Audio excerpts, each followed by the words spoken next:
आता आपल्याला माहिती आहे की एम-पी-एस-सीमध्ये सगळ्यात जास्त महत्त्व कशावर असेल तर क्लासिफिकेशनवरती आणि त्यात पण त्याच्या याच्यावरती कशावरती इतिहासावरती आणि जे मेनी सायंटिस्ट लोक आहेत ते हा प्रगती कशी होत गेली हे लक्षात कसं ठेवायचं याच्यावर छान गप्पा मारूया.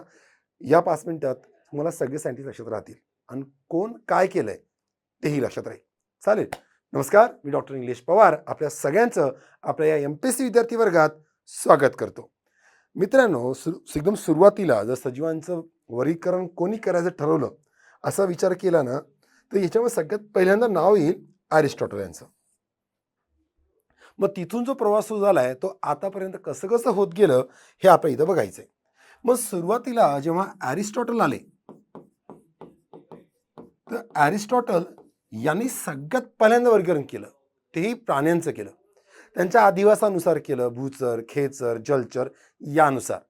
इव्हन पुढे जाऊन प्राण्यांमध्ये ॲनिमा, डी ॲनिमा तर गोष्ट वेगळी बघू नंतर. पण सध्या सुरुवात यांनी केली अरिस्टॉटल आणि यामुळेच त्यांना फादर ऑफ झूलॉजी म्हणजे प्राणीशास्त्राचे जनक म्हटलं गेलं. आणि सगळ्यात पहिल्यांदा सजीवांचंच केलं ना, प्राणी का असेना, तेव्हा ना फादर ऑफ बायोलॉजी म्हणजे जीवशास्त्रात जनक सुद्धा म्हटलं गेलं. आणि याच्यामुळे आयोगाला सुद्धा हा प्रश्न खूप आवडतो आणि वारंवार विचारला जातो. कळतंय? आणि त्यामुळे पहिले कोण आले? अरिस्टॉटल. नंतर होता थिओफ्रेस्टस. कोण होता? थिओफ्रेस्टस. यांनी सगळ्यात पहिल्यांदा वनस्पतींचं केलं, वृक्ष, झाडं, शाख यानुसार. ओके.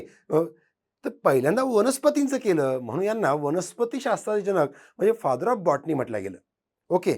मग बराच काळ चालला आणि ह्यानंतर सगळ्यात पहिल्यांदा सायंटिफिक पद्धतीनं थोडं का होईना जे वर्गीकरण केलं ते होते आपले कार्ल लिनियस. कोण होते? लिनियस. आणि खऱ्या अर्थानं असं आपण म्हणू शकतो की वर्गीकरणाची सुरुवात झाली. आणि त्यामुळं यांनी जी अरेंजमेंट केली टॅक्सा आणि नॉमी. टॅक्सा आणि नॉमी. टॅक्सा म्हणजे काय? अरेंजमेंट करणं आणि नॉमी म्हणजे नियम.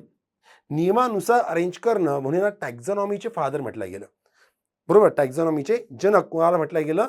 कार्ल लिनियस यांना. पण ही टर्म मात्र ए-पी-डी केंडोल यांनी दिली बरं का, जो प्रश्न येऊन गेलाय. आणि इथून जेव्हा सुरू झालं मग हळूहळू त्यात वेगळे शोध लागत गेले आणि क्लासिफिकेशन वाढत गेलं. कार्ल लिनियस यांनी जी पद्धत वापरली होती ती कोणती होती? यात त्यांनी दोन अख्ख्या सजीवसृष्टीला सजीवांना दोनच सृष्टीमध्ये विभागलं. एक होतं वनस्पतीचं म्हणजे प्लांटे आणि दुसरं होतं प्राणी म्हणजेच कोण? ॲनिमलिया.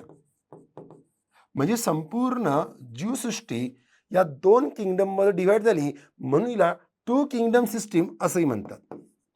दोन सृष्टी पद्धत, द्विसृष्टी पद्धत असं हिला म्हटलं गेलं. पण तेव्हा प्रॉब्लेम असा सुरू झाला की काही काही असे होते की जे कन्फ्यूज होते की त्यांना वनस्पतीत टाकायचं की प्राण्यात टाकायचं. म्हणजे त्यांचा किंगडम निश्चित होत नव्हता. काही गुणधर्म प्राण्यांचे दाखवायचे, काही वनस्पतींचे दाखवायचे, काही वेगळे पण दाखवायचे. मग अशा वेळेस आले हेकेल. कोण आले? हेकेल. यांनी याच्यासोबत अजून एक तिसरी सृष्टी टाकली. ही पहिली, ही दुसरी आणि यांनी आणली तिसरी आणि ती म्हणजेच आपला प्रोटिस्टा. कोण? आपला प्रोटिस्टा. ज्यामुळं जे कन्फ्यूज वाटले तिथे टाकून दिले. लाईक युग्लिना, अमिबा, की ना प्राणी ना वनस्पती, तिसराच किंगडम, दोघात तिसरा. लक्षात ठेवायला सोपं आहे. कारण कन्फ्यूज किंगडम म्हटलं गेलं. यालाच काय म्हटलं गेलं? A confused kingdom, a kingdom without boundaries, मर्यादा नसलेली सृष्टी असं हिला म्हटलं गेलं. प्रोटिस्टाला हे आणलं कोणी? हेकेल यांनी. हे लक्षात कसं ठेवायचं एक अजून एक ट्रिक पण मी तुम्हाला सांगेल. पण लॉजिक आणि कल्पना समजून घ्या, संकल्पना समजून घ्या. पण त्या काळात मध्ये एक व्यक्ती आले, चॅटन. यांनी सांगितलं की या वनस्पतीमध्ये एक कार्यकर्ता आहे. हा याचा सेलच वेगळा आहे. तो सेल कसा आहे? प्रोकॅरियोटिक आहे. कसा आहे? प्रोकॅरियोटिक. म्हणजेच काय? आपला आधी केंद्रकीय की याच्यामध्ये तुम्हाला न्यूक्लियसला, केंद्रकाला हेच नाहीये. काय नाहीये? न्यूक्लिअर वॉलच नाहीये, केंद्रक पटलच नाहीये, डिस्टिंग असे सेल्युलर ऑर्गेनेल नाही आहेत, पेशी अंगक नाही आहेत. मग आशांना काय करायचं? आशांसाठी त्यानं स्पेशल किंगडम आणलं. ज्या चॅटनच्या प्रोकॅटिकवरून कोपलँड नावाचे व्यक्ती आले. आणि यांनी या तिघांसोबत एक चौथा किंगडम आणला आणि तो होता मोनेरा. म्हणजे या चॅटन हे जे आधी केंद्रकी सांगितले होते ना, ऍक्च्युली हे सगळे बॅक्टेरिया होते, जीवाणू होते. आणि या सगळ्या जीवाणूंना कुठ टाकलं कोपलँडनी, चौथी सृष्टी मोनेरा. पण त्यानंतर आले विटेकार, जे आज सगळ्यात सर्वसृष्ट पंचसृष्टी वर्गीकरण म्हटलं जातं. यांनी सांगितलं की वनस्पतीमध्ये अजून एक जण आहे. वनस्पती म्हटलं तर कसं असायला पाहिजे होतं, स्वयंपोषी. यांना वनस्पतीसारख्या सेलवॉल आहेत, पण फोटोसिंथेसिस करू शकत नाहीत, क्लोरोप्लास्ट नाहीये. असे कोण? फुकटे, परपोषी. पाचवा किंगडम, आणि तो म्हणजे कोण? फंगाय. म्हणजेच कोण? कवक. म्हणजे एक प्रकारे यांनी पंचसृष्टी वर्गीकरण सांगून दिलं. कळतंय ना? म्हणजे बघा, एक पंचसृष्टी वर्गीकरणाचे इव्होल्युशन कसं होत गेलं. म्हणजे इथं लक्षात ठेवायला सोपं आहे. ली, हे, क, वी लक्षात असू द्या. दोन सृष्टीवाला लिनियस, हेकेल 3, कोपलँड 4, विटेकार पंचसृष्टी. पण नंतर अजून एक गोष्ट आली. यानंतर आले कार्ल वुड्स. यांनी अजून एक शोध असा लावला की बॅक्टेरिया जे आहेत ना, सगळे बॅक्टेरिया सारखे नाही आहेत.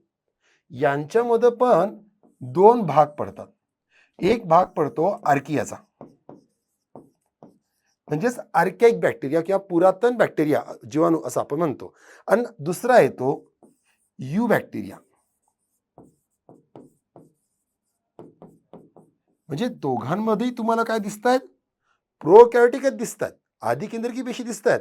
पण त्यात मूलभूत फरक आहे की हे जुन्या काळापासून असेच आहेत आणि एक्स्ट्रीम कंडिशनवर राहतात. मिथॅनोजेन्स, थर्मोआसिरोफेल्स, ओके, ते सगळे याच्यामध्ये येतील. आणि आपल्याकडे जे दिसतात सर्दी खोकला तापवाले किंवा आजार करतात, यू म्हणजे खरे, यांना ट्रू बॅक्टेरिया असंही म्हटलं गेलं. या म्हणजे त्या सृष्टीला याने दोन डोमेन मध्ये भाग केला. Domain number 1, domain number 2. कोणी? वूज यांनी. आणि बाकी सगळे जेवढे होते, म्हणजे त्यात आपले वनस्पती आले, ॲनिमल्स आले, फंगाय आले, प्रोटिस्टा आले.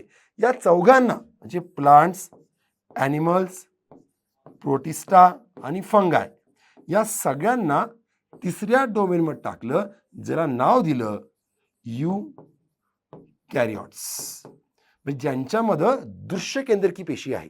आता आधी आणि दृश्य केंद्रकी पेशी म्हणजे काय हे याच्यामध्ये आपण अगोदर बघितलं आहे, नसेल तर व्हिडिओमध्ये बघून घ्या. ओके, ते शेअर केलं आहे आपण. मग यानुसार डोमेन वूज यांनी पूर्ण क्लासिफिकेशन 3 डोमेनमध्ये डिवाइड केलं. आणि त्यामुळे याला 3 डोमेन पद्धत असंही म्हणतात. काय म्हणतात? 3 डोमेन पद्धत. पण त्याच वेळी जर ऑब्झर्व केलं तर मग 1, 2, 3, 4, 5, 6 म्हणून याला 6 किंगडम सिस्टीम, 6 सृष्टी पद्धत असंही म्हटलं गेलंय. लक्षात ठेवायचं किती सोपं आहे. ॲटलिस्ट तुम्हाला लिनियस पासून 2 किंगडम पासून सुरू करून विटेकाच्या 5 पर्यंत लक्षात ठेवा. सुंदर ट्रिक सांगितली. लिहे कवी. कसं कसं इव्होल्युशन होत गेलं, दोघात तिसरा काम बिघाडा, कन्फ्यूज करणार तिसरा प्रोटिस्टा आला. मग आला वेगळाच असणारा चॅटरने सांगितलेला जो कोपलँड वापरून चौथा आणला, तो म्हणजे मोनेरा. आणि फुकटा फंगाय वनस्पतीतून बाहेर काढला विटेकार यांनी. कळतंय? आय होप तुमच्या लक्षात राहील. असं माहितीसाठी आपलं चॅनल सबस्क्राईब करा आणि व्हिडिओ बघत राहा. Happy reading.